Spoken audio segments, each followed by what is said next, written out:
Is this proof that we'd rather get a thanks mate than more money? The 70% of Australians, apparently, according to new research, would rather get consistent praise for good work rather than a higher salary. Tony Wilson, work placement performance expert, is on the line. Tony, thank you so much for your time. How are you? Yeah, I'm really well, thanks, Bearsy. I'm quite surprised at this because, personally, I'd like to get more money than a thank you, but that doesn't seem to be the case in a lot of cases. I guess there's always a threshold, isn't there? I guess, it depends how much money, but what we're talking about here is people getting their annual bonuses and getting slight pay increases and increases for tenure and that sort of thing. And people are finding that we'd much rather get consistent praise for a job well done than get those sort of one-off, once-a-year raises or bonuses or whatever it is. Does this show the divide between managers and their staff? Yeah, I think it does, mate, because, while we've got 70% of workers saying they don't get enough praise, and it's not even for themselves, they look at their colleagues and they realise that, their colleagues aren't getting enough recognition for doing their job well, but 80% of managers think that they are doing enough. They're saying it's a focus for them and they're doing a lot of it. And I find that really interesting. And in a lot of ways, I think what the data is telling us is more about the fact that people just aren't getting any recognition rather than, necessarily wanting recognition over and above those pay increases. Okay, so human beings obviously prefer, according to this research, like the stimulation social reward instead of the financial one. Is that right? Yeah, what's really interesting, mate, is when we look at our reward chemical, right, dopamine. So dopamine's the chemical we get when something good happens to us, when we achieve a goal or we feel really great about something.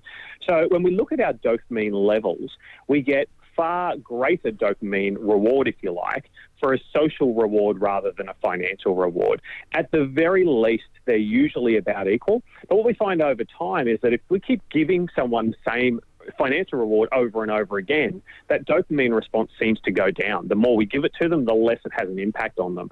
Whereas social rewards, thanking people in front of the group or contributing to team goals or, helping your team across the line to achieve a big target or whatever it is, that sort of recognition doesn't wear off on us. Every time that happens, we tend to feel really good about that regardless of how often we get it.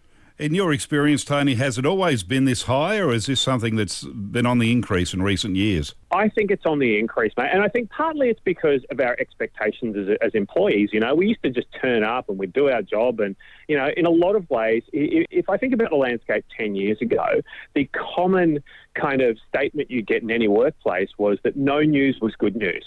If the managers aren't talking to you, it means everything's going okay. But I think now we're starting to crave a little more than that. We want work flexibility. And one of those other things we want is we want recognition. We want people to say, when we're doing a good job. And if you think about it in a very pragmatic way, it's that recognition that tells people they're doing a good job that reinforces those behaviours and sets a benchmark for what is good. I reckon there's going to be a lot of nervous people out there, mate, particularly if they're currently negotiating pay rises and now we're talking about this, they'd rather get a thanks. Yeah, you probably shouldn't bring this research to your meeting if you're looking for a pay rise. But I tell you what's interesting, though, is that we're spending over $62 billion a year on recognition in companies, right? Yeah. And most of that is just going to that kind of, I'm going to say, almost default recognition, right? So people spend a certain amount of time and then they get a pay rise or they get a new position or they move up a level because of the time they've spent, rather than targeting that recognition for people who are actually doing a good job, And I think that's where the disconnect is. Yeah, it's absolutely fascinating. Tony Wilson, work placement performance expert, thank you so much for your time. Really appreciate it. But there goes my little chat I was having with the boss today. Thanks very much. But maybe you should just ask for more just to offset that. Yeah, let's work that. I reckon that'll work wonders. Thanks, mate, for your time.